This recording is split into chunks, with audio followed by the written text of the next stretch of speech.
다윗이 이스라엘 모든 고관들, 곧 각 지파의 어른과 왕을 섬기는 반장들과 천부장들과 백부장들과 및 왕과 왕자의 모든 소유와 가축의 감독과 내시와 장사와 모든 용사를 예루살렘으로 소집하고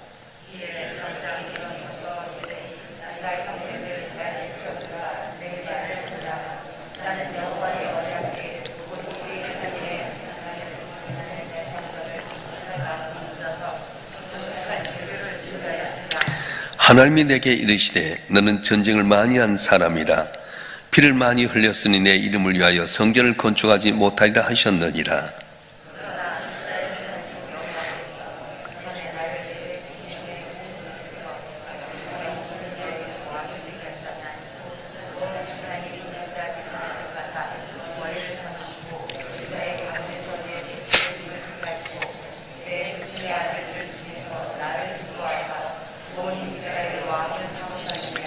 여호와께서 내게 여러 아들을 주시고 그 모든 아들 중에서 내 아들 솔로몬을 택하사 여호와의 나라 왕위에 앉혀 이스라엘 다스리게 하려 하실세.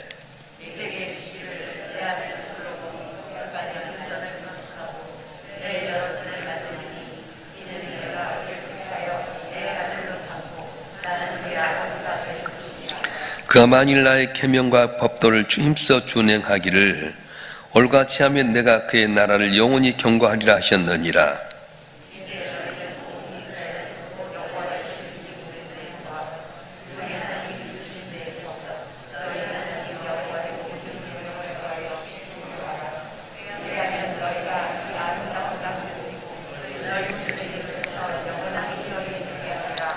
내 아들 솔로몬아, 너는 내 아버지 하나님을 알고 온전한 마음과 기쁜 뜻으로 섬길지어다.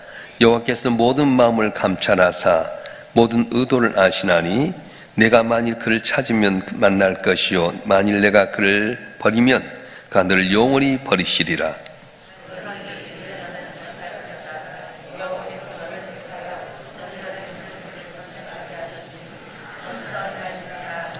다윗이 성전의 복도와 그 집들과 그 곡간과 타락과 골방과 속죄 설계들을 그의 아들 솔로몬에게 주고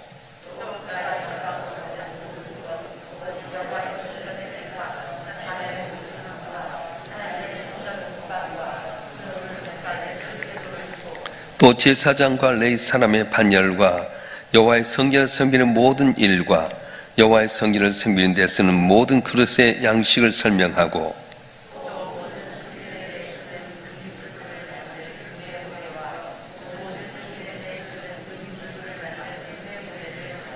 또 금 등잔대들과 그 등잔 곧 각 등잔대와 그 등잔을 만들 금의 무게와 은 등잔대와 그 등잔을 만들 은의 무게를 각기 그 기계에 알맞게 하고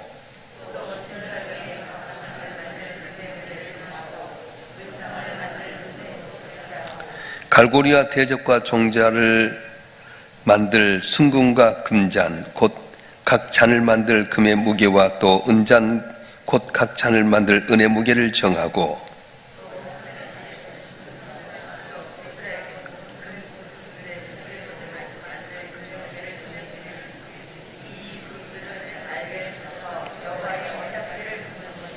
다윗이 이르되 여호와의 손이 내게 임하여 이 모든 일의 설계를 그려 나에게 알려주셨느니라.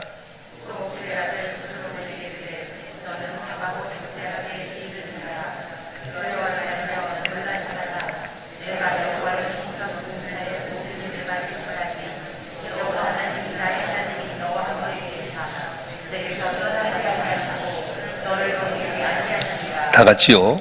제사장과 레위 사람의 반이 있으니 하나님의 성전의 모든 공사를 도울 것이요 또 모든 공사에 유능한 기술자가 기쁜 마음으로 너와 함께 할 것이요 또 모든 지휘관과 백성이 온전히 내 명령 아래에 있으리라. 아멘. 할렐루야.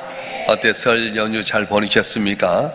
너무 길어가지고 너무 이렇게 쉬다 보니까 이 날이 무슨 날인지 모르고 사는 분도 많이 있을 거예요. 오늘도 이제 다시 새롭게 마음을 다잡고 시작하는 오늘부터 다시 한번 주의 가운데 승리하는 여러분이 되었으면 좋겠습니다. 사람들이 세상을 살다가 죽게 될 때에 아무 준비 없이 돌아가신 분이 참 많습니다. 유언 하나 남기지 못하고 죽습니다. 오늘 다윗은 자기 이스라엘 모든 앞장선 일꾼들과 또 솔로몬에게 각각의 유언을 하는 내용이 나오는데, 여러분 과연 하나님께 여러분을 데려가신다고 한다면 여러분 과연 무슨 유언을 하겠습니까? 이스라엘 백성들이 하나님 앞에서 왕을 구하게 될 때 하나님께서 기스의 아들 사울을 왕으로 삼으셨습니다. 그런데 그 하나님 말씀에 순종하지 않자 교만해진 하나님께서는 이새의 8 아들 가운데서 막내였던 이 다윗을 택하여서 하나님의 왕으로 삼으셨는데, 그 이유가 뭐냐면은 다윗이 하는 모든 것이 바로 하나님 마음에 맞았다, 그렇게 이야기를 합니다. 다윗이 하나님에 맞게 행동했기 때문에 하나님께 다윗에게 복을 주셨는데, 어떤 복을 주셨냐? 싸움을 할 때마다 항상 이기게 만드셨어요. 다윗이 힘이 있거나 전략이 좋거나 어떤 조건이 좋아서 이긴 것이 아니라 하나님 마음에 합하기 때문에, 하나님 마음에 맞기 때문에 전쟁을 할 때마다 이기게 하셨다, 그렇게 말씀하신 거예요. 한번 읽어볼까요? 역대상 18장 6절의 말씀 한번 읽어보겠습니다. 역대상 18장 6절 시작. 다윗이 다메섹 아람의 수비대를 두매 아람 사람이 다윗의 종이 되어 조공을 바치니라. 다윗이 어디로 가든지 여호와께서 이기게 하시니라. 아멘. 역대상 18장 13절 말씀도 읽어보겠습니다. 시작. 다윗이 에돔의 수비대를 두매 에돔 사람이 다 다윗의 종이 되니라. 다윗이 어디로 가든지 여호와께 이기게 하셨더라. 아멘. 우리가 힘이 있고 능력이 있어서 이긴 것이 아니라 한 마음에 맞게 행동하면 이기게 하신다는 거예요. 다시 어디로 가든지 이기게 하시던 하나님께서 오늘도 저와 여러분 한 분 한 분이 주의 마음에 맞게 행함으로 말미암아서 뭘 하든 간에 승리하는 복된 삶이 되실 줄을 축원합니다. 하나님께서 이 다윗 왕에게 백향목궁을 주셨어요. 백향목궁에 살면서 얼마나 좋았는지 모릅니다. 그런데 그의 마음속에서 나는 백향목궁에 관을 하나님의 법궤는 천막 가운데 있도다. 그래서 마음속에서 성전을 건축할 마음을 가지고 나단 선지자에게 상의를 하게 됩니다. 나단 선지자도 그 마음이 좋다고 했는데 하나님께 물어보니까 아니다, 다윗은 너무 피를 많이 흘렸기 때문에 성전을 건축할 수 없다, 그렇게 말씀하셨어요. 여러분, 다윗의 마음속에서 하나님의 성전에 짓고자 하는 마음을 갖고 나단 선지자에게 이야기를 했는데 하나님께 섭섭한 말씀하는 거예요. 너는 피를 많이 흘렸으므로 넌 성전을 건축하지 못한다. 좋은 말로 하니까 그러지, 나쁜 말로 하면 너는 살인자이기 때문에 성전 건축하지 못한다. 섭섭한 말씀을 했어요. 우리가 이렇게 섭섭한 말씀 들으면 섭섭해하고 안타까워할 수 있는데 다윗은 섭섭해하지 않았습니다. 왜 그렇습니까? 그건 하나님께 베푼 은혜를 생각해서. 우리가 신앙생활도 마찬가지입니다. 살아가면서 어떻게 섭섭하고 기분 좋지 않은 말을 들을 때 그것 때문에 올무가 되어서 빠질 때가 많아요. 그런데 다윗은 어떻게 했냐? 그 섭섭한 말 듣고도 섭섭해하지 않는 이유 중에 하나는 하나님께 베푼 은혜를 기억했다고 하는 겁니다. 자, 한번 읽어볼까요? 오늘 역대상 28장 4절 말씀 한번 읽어보겠습니다. 시작. 그러나 이스라엘 하나님 여호와께 전에 나를 내 부친의 온 집에서 택하여 영원히 이스라엘 왕이 되게 하셨나니 곧 하나님 유다 지파를 택하사 머리를 삼으시고 유다의 가문에서 내 부친의 집을 택하시고 내 부친의 아들들 중에서 나를 기뻐하사 온 이스라엘 왕을 삼으셨느니라. 아멘.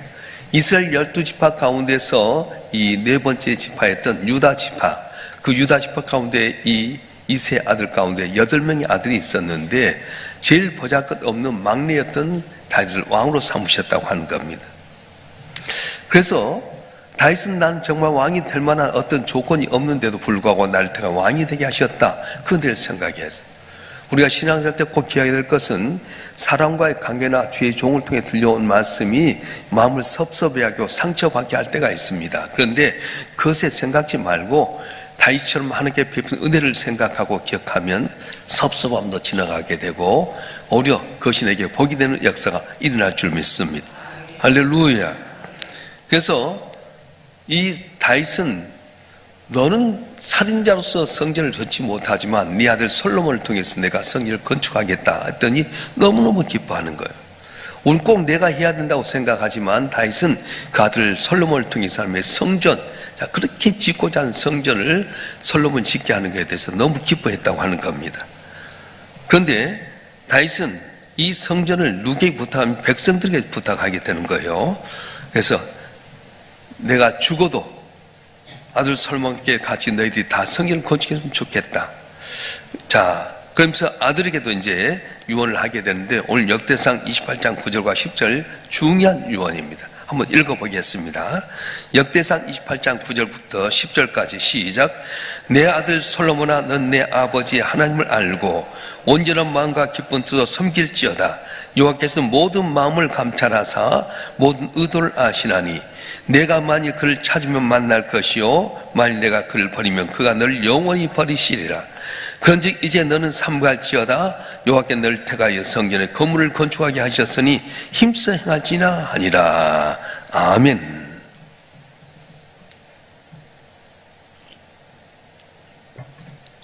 가장 훌륭했던 왕 다윗이 자기의 산 아들에게 성전 건축에 대해서 유언을 하면서 몇 가지 중요한 것을 하게 되는데, 솔로몬이 한 유언이 뭐냐면 내 아버지 하나님을 알라, 그렇게 말씀했어요. 네 아버지 하나님을 알라. 여기 중요한 건 하나님을 알라는 것입니다. 여기서 알다라고 하는 말은 히브리어 야다라고 하는 말인데, 이제 부부간의 관계하는 것처럼 친밀한 관계를 해라. 형식적이고 피상적인 관계가 아니라 너가 정말로 하나님을 체험해라, 그렇게 말씀하는 거예요. 그런데 하나님을 알 때 어떤 하나님? 내 아버지의 하나님, 다윗의 하나님을 알아라, 그렇게 말씀했어요. 다윗은 사울왕을 옆에 가장 잘 아는 사람입니다. 사울왕이 사위였잖아요. 사울왕은 훌륭한 왕이었습니다. 처음에 믿음도 좋았고요, 인물도 남보다 더 뛰어나고요, 머리 하나가 다른 사람보다 크고요, 처음에는 순종해서 블레스도 이기고 그랬어요. 그런데 어느 순간에 그 하나님 버려버립니다. 하나님 버렸다고 하는 것은 말씀을 불순종했다고 하는 건데, 아말렉을 진멸하라 했는데 자기를 위해서 아말렉 왕 아각을 살리게 되고, 또 진멸했던 모든 양이라든가 이런 걸 진멸할 텐데 그 중에 자기 욕심을 위해서 숨겨놓았어요. 그래서 결국은 하나님께서 전혀 이기게 만드셨는데 말씀에 불순종함으로 말미암아서 그가 결국은 다 그 가문이 어렵게 되고 말았습니다. 다윗은 이것을 실제로 옆에서 보면서, 아, 하나님을 가까이 하면 하나님 복을 주지만 하나님 버려버리면, 말씀을 불순종하면 죽게 되는구나. 그래서 다윗은 언제나 하나님을 가까이 섬기게 됩니다. 중요한 것은 네 아버지 하나님을 알라 그랬는데 그 하나님을 어떻게 해라? 온전한 마음과 기쁜 뜻으로 섬기라, 그렇게 말한 거예요. 온전한 마음과 기쁜 뜻으로 섬겨라. 이 말은 뭐냐면 형식적으로 건성을 하면서 섬기는 것이 아니라 온전한 마음으로, 진짜 네 마음으로도 하나님 앞에 정성을 다해서 섬겨라. 그러면 그 중심을 보신 하나님께 내게 복을 주다고 말씀하신 겁니다. 다윗의 사상이 뭐냐 하면 중심을 보신다는 거예요.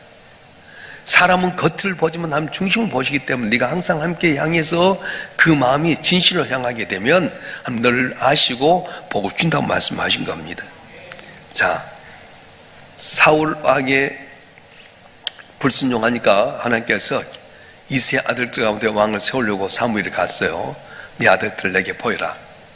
그래서 보이는데 첫째 아들 엘리압이 오니까 사무엘이 볼 때도 이만하면 왕감이구나 생각하는데 하나님이 아니라는 거예요. 그러면서 하신 말씀이 무슨 말씀이냐면 한번 읽겠습니다. 사무엘상 16장 7절 말씀 한번 읽어보겠습니다. 시작. 여호와께서 사무엘에게 이르시되 그의 용모와 키를 보지 말라. 내가 이미 그를 버렸노라.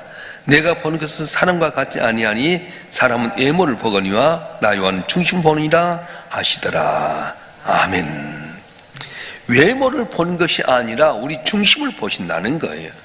키 큰 것, 인물 좋은 것, 배경 보지 아니하고 내 중심을 보신 하나님.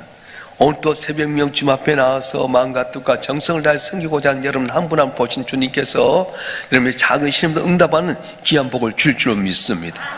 그래서 다윗은 그 하나님 마음에 합한 자, 중심을 보시는 하나님 앞에 맞게끔 살려고 하는 사상이 있었어요. 그래서 그렇게 살았더니 나는 보잘것 없는데 전쟁터에서 이기게 하셨느니라. 나 이렇게 복을 줬고 백양목풍에 건강하게 만드시고 내 아들 솔로몬 너에게 성전을 건축해 만드셨다. 솔로몬아, 너는 네 아버지 하나님을 알고 온전한 마음과 기쁜 뜻으로 섬기라 말씀하셨어. 그래서 솔로몬이 주셨던 말씀 가운데 다윗이 했던 건 하나님 버리지 말라고 하신 겁니다. 하나님 버리지 말아라. 네가 하나님 버리면 하나님 너를 영원히 버려버릴 것이다. 네가 하나님을 찾으면 만날 거라고 말씀하셨어요. 이렇게 한 배경이 있었습니다.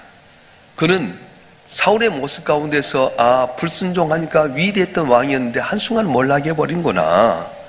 나보다도 기골이 장대하고 훌륭한 왕이었는데 불순종하니까 결국은 그 집이 망해버리고 나는 보잘것없는데도 불구하고 주의 마음에 맞게끔 행동할 때 이렇게 복을 주시는구나. 솔로몬아, 하나님 버리지 말아라. 내 아들 솔로몬아, 하나님 버리지 말아라. 하나님 버린다고 하는 뜻이 무엇입니까? 불순종한다는 거거든요. 말씀에 불순종하게 되면 어렵게 됩니다. 사무엘상 15장 23절에 보게 되면 이런 말이 있는데요. 왕이 여호와의 말씀을 버렸으므로 여호와께서 왕을 버려 왕이 되지 못하게 하셨나이다. 그렇게 말씀하셨어요.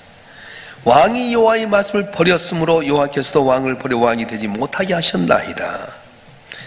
하나님께서 사울왕이 하나님을 버렸기 때문에 하나님도 사울을 버려버렸어요. 버린다는 의미가 뭐냐? 불순종이라고 하는 겁니다. 여러분, 저와 여러분 한 번 한 번이 하나님 버릴 수 있습니다. 어떤 겁니까? 말씀대로 순종하지 아니하면 내가 하나님 버리는 것과 마찬가지예요. 내가 하나님 등지면 하나님 나를 버리신다고 말씀하셨어요. 저와 여러분 한 번 한 번이 오늘 다시 솔로몬이 해주셨던 말씀처럼 내 아버지의 하나님을 알고 온전한 마음과 기쁜 뜻으로 섬길지어다 버리지 말아라 했던 것처럼 우리가 다시 체험했던 그 하나님 온전한 마음과 기쁜 뜻으로 섬기고 버리지 않고 순종함으로 말미암아 복을 받는 여러분 되기를 좀 축원합니다. 그러면서 이제 다시 솔로몬에게 성전을 건축하라고 유언을 하게 되는데 오늘 10절 말씀 보겠습니다. 역대상 28장 10절 말씀 시작.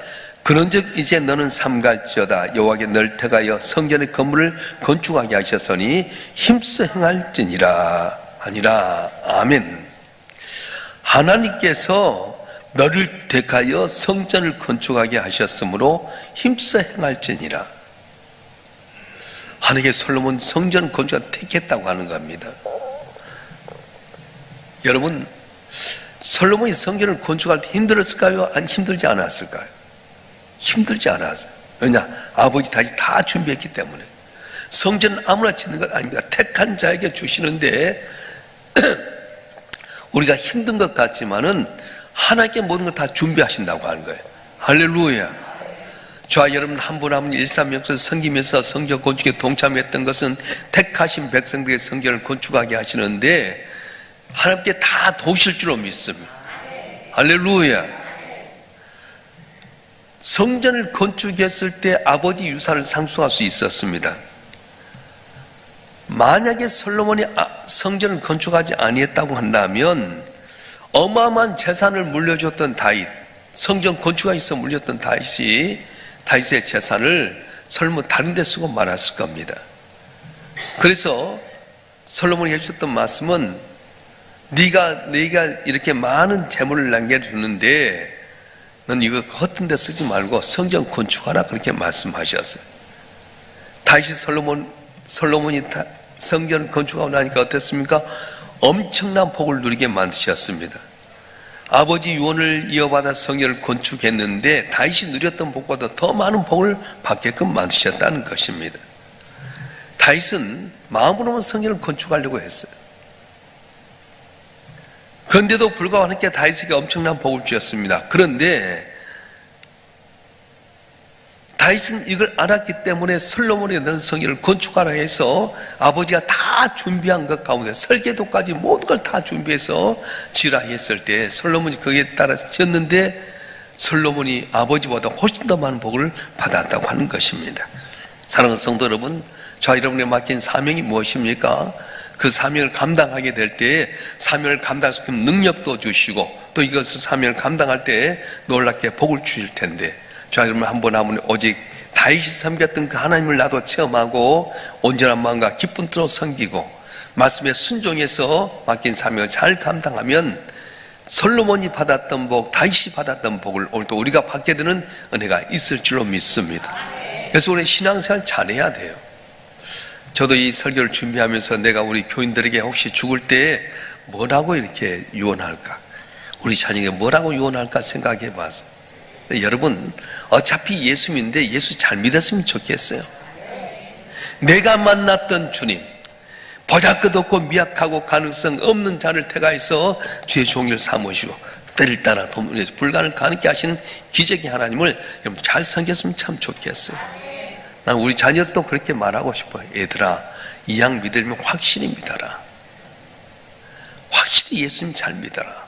네 생각, 네 방법 버리고 온전히 하나님 앞에 기쁜 뜻으로 온전한 마음으로 섬기면 하나님께 내게 복을 줄 거다. 내게 맡긴 사명을 잘 감당해라. 그렇게 정하고 싶어요. 사랑하는 성도 여러분, 여러분 한 분 한 분도 사는 날이 얼마나 남았겠어요? 여기 계신 분들은 다 사는 날을 계수해 보면 얼마나 살 것 같아요? 어떻게 하시길 원하십니까? 내게 주어진 상 가운데 베푼 귀한 은혜를 기억하고 범사에 감사하고 내게 맡긴 사명을 잘 감당해서 다윗처럼 그 후손이 복받고 여러분 삶에도 놀라운 은혜를 주시고 축원합니다. 축원합니다. 기도하겠습니다.